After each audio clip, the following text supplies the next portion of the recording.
Good afternoon, everybody. I'm attorney L. Chris Stewart, along with attorney Nathan Hoffman of Stewart Miller Simmons Trial Attorneys. We are proudly representing Sarah McKinnon, the mother of Jaden McKinnon. This is the first time that she will be speaking about the murder of her son that occurred at Willow West Apartments in Lindbergh. And sadly, our firm is doing this too often, representing families of a victim of murder because an apartment complex fails to provide security again and again. This is an epidemic in Georgia and a lot of other states. I've said this before, and these companies are not listening. They are not providing working security at apartment complexes. That is why Atlanta has so much crime at apartments. All of our experts, all of the police, everybody is saying easy targets are broken gates. And that is what happened on this day. Jaden McKinnon, a fantastic young man, dog walker, French bulldog breeder, dog lover. He was murdered while walking his two beloved French bulldogs. One which was taken along with his wallet, along with his phone and keys when he was robbed and shot and killed. All because the broken gates at Willow West Apartments. Not only was the entrance gate broken, the security arm was missing, and we have also learned that the entire front gate had been broken for weeks, maybe months. And shockingly, after he was murdered, it was fixed the next day. The next day, they came out and fixed the security gates and had private security, which was supposed to already be there, working after her son was murdered. This could have been anybody walking their dog. This could have been any complex in Atlanta or any other city to provide security. And the time they wake up, and we do these cases a lot, is with the lawsuit, which we filed this morning in Gwinnett County. And sadly, money won't bring back her son. But by putting the word out to apartment complexes that you must ensure the safety of the people who are paying you rent, maybe something will change. Maybe. So that's what we're trying to do today. But we can't do that unless we show you what's really going on. This is after the murder. We went out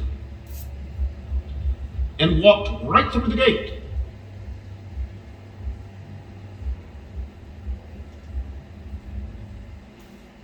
And we're in the complex. And the street is right there. Any predator can just walk right in. And most predators know when the gates aren't working. And that's what happened here. The assailant drove right through the broken gate and murdered Jaden, taking his dogs. Thankfully, Ms. McKinnon now has possession of the dogs. The police were able to recover. But we wanted to tell you how this could have been prevented. Broken gates are the biggest security threat at apartment complexes. Easy access for predators around. And that's why so much crime happens there. Companies have to put safety over profits. And the biggest unspoken thing that is happening is this is happening predominantly at minority complexes. I know that's not supposed to be said, but I pretty much say whatever is going on.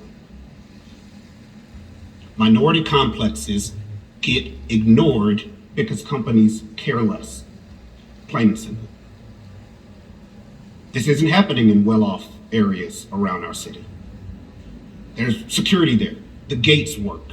But in most of the cases we have, they are minority complexes and they are in shambles because the companies are not spending money to protect their residents because no one's complaining.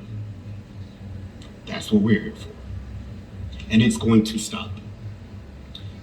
as the community finally speaks out. Ms. McKinnon, would you briefly speak?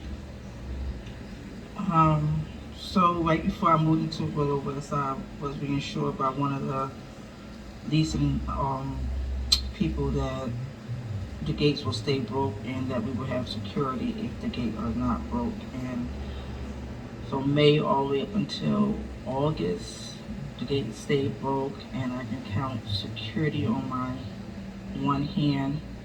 And also I did my own investigation where we was not receiving mail from the time I moved in from May all the way until August.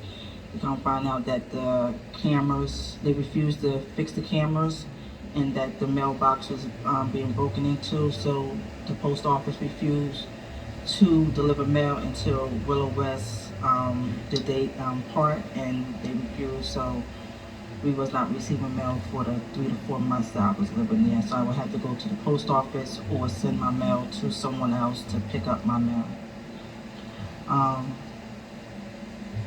Like I said, I was reassured that I was going to be in a safe place. I'm a single mother and I work 2 jobs to pay, to bring my son to a safe place.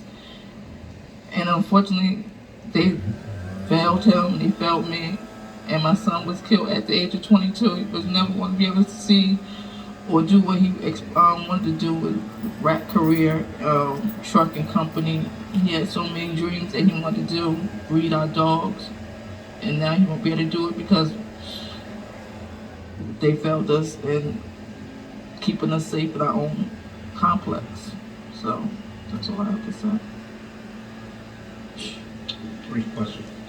Ms. McKinnon, I just have to know what goes through your mind knowing that simply a secure gate could have saved your son's life, that this could have been prevented. A lot of what ifs. What if I would have stayed home that day? But then people say it could have been me.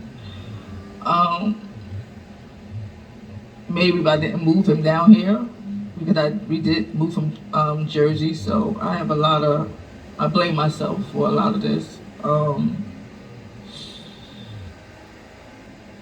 Maybe if I would have investigated and went to a different complex, maybe I shouldn't have moved there. So there's a lot of what ifs with me, and I blame myself. So right now I have survival more, what's that called? Survival remorse, because I wish it was me instead of my son. And your thoughts and feelings towards those who should have had that property properly secured but did not.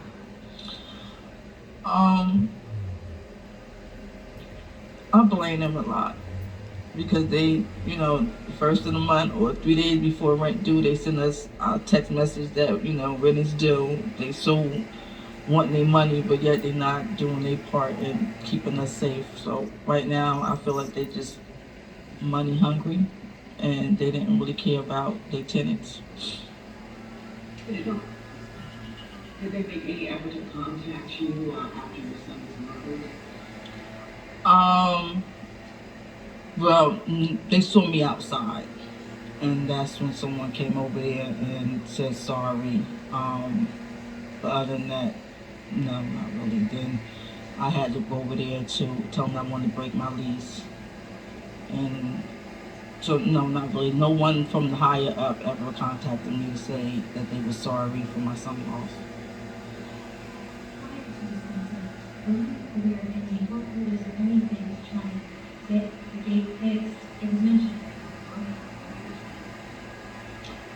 No, I didn't know any work orders. And tell you the truth, some of the people that work there also live there, so you'll think that they know that the gates are broke, so they should be keeping up on it also. What's been a response from some of your neighbors living there at home? I moved out after it happened, so I haven't talked to any neighbors. Well, I know my next door neighbor right before after it happened, she moved out, and I think a couple other people moved out when it happened, and they apologized. Before you moved out, were there complaints about the complex in general from the general settlement?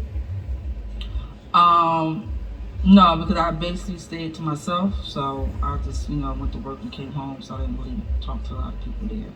I think this is a good response would be for, Mr. Stewart. You know, what's been the response so far from the property management? We'll find out because they have to respond to this lawsuit. Like I said, nobody's reached out directly to talk to her about what happened. And we'll find out, of course, there are probably countless complaints about the gate. But what happens a lot in these situations is you keep complaining about something and it doesn't get fixed, so you just shut up. You just go about your daily life of, look, the gate is broken, and you accept that that's life. That's not life. You don't just accept that my gate is broken, that anybody can just come in here at night. We've already tracked numerous crimes that were happening on the property. So it's not that they weren't aware. This isn't some random incident. There were crimes happening at the complex. We already have them. So they'll find out in litigation, and the only truth you ever get is in the court of law, sadly. So we'll get justice for Jada. Thank y'all.